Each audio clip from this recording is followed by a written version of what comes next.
Ito yung last part, pag nag-release na ng lifeboat.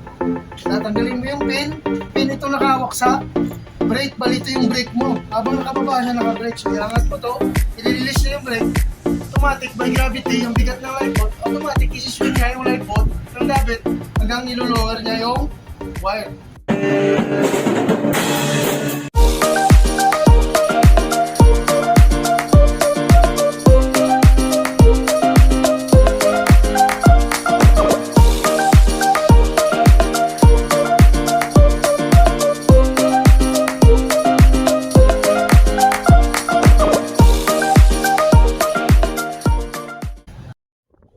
Ang isa ding paraan para mag-lower na lifeboat ay through remote control wire, kung saan may lower ang lifeboat na nasa loob ang crew ng lifeboat. Hihilahin lang ang remote control wire na nakakabit sa brake ng lifeboat. Ito naman yung hinihila para mag-lower ng lifeboat. Kasi ako yung driver. Pag hinila ko to, na nakatanggal yung lashing doon sa baba, saka yung pin. Ito ang remote control wire na nakakabit sa brake ng lifeboat.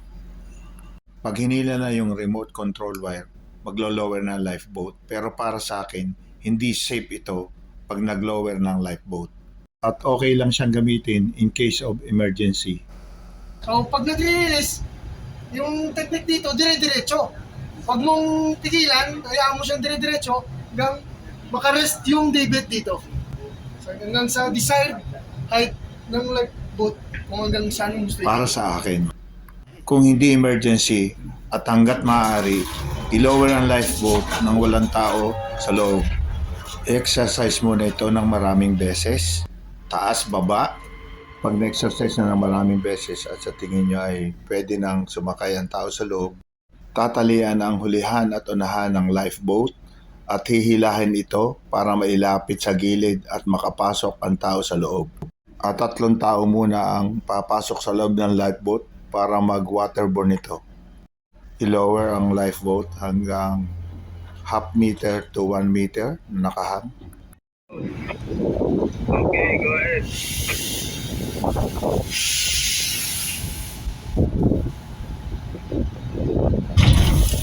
Galing! Yay! Palakpak kayo! Palakpak!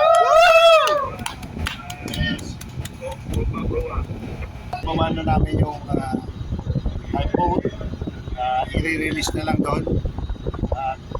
Imamaneuver namin sa tubig para waterborne naming lifeboat.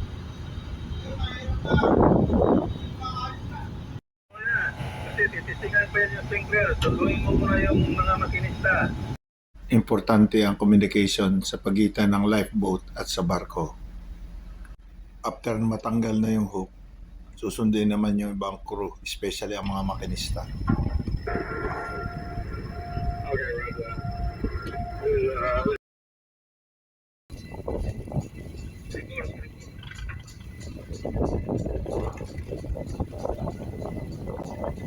Babay sa iyo! Paalis na sila! Babay!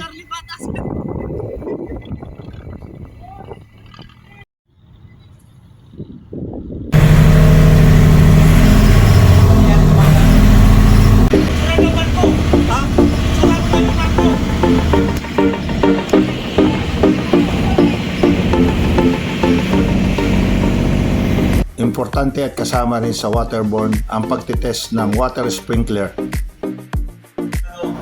Indicator ng pump clutch off, on. So para gumana yung sprinkler, kailangan natin i-on yung clutch niya. Yan, so gagana na yung sprinkler niya.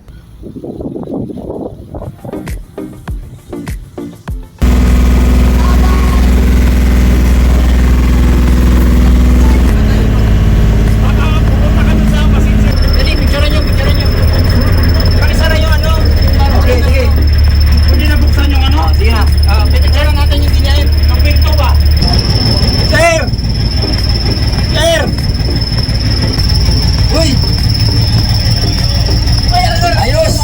Ayos kasi ng lifeboat!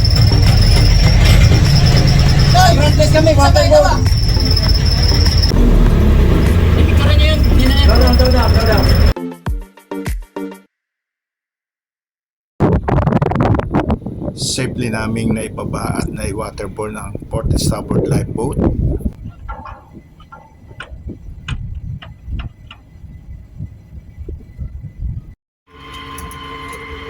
At maayos namin natapos ang drill, na-secure ang lifeboats at sa susunod na 3 buwan na ulit.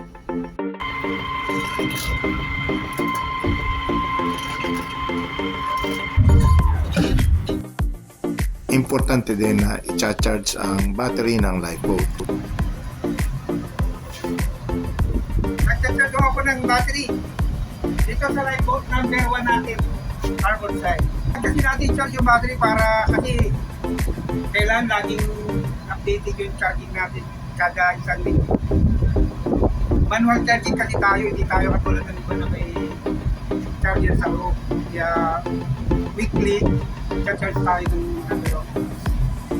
Okay, so kailangan pala ay nasa 5 amperes para full charge ka nga, hindi sasablay. Hindi sasablay. I-start ang ating lifeboat. Once a week, kailangan kong i-charge ang lifeboat battery 3 hours every week. sa palat.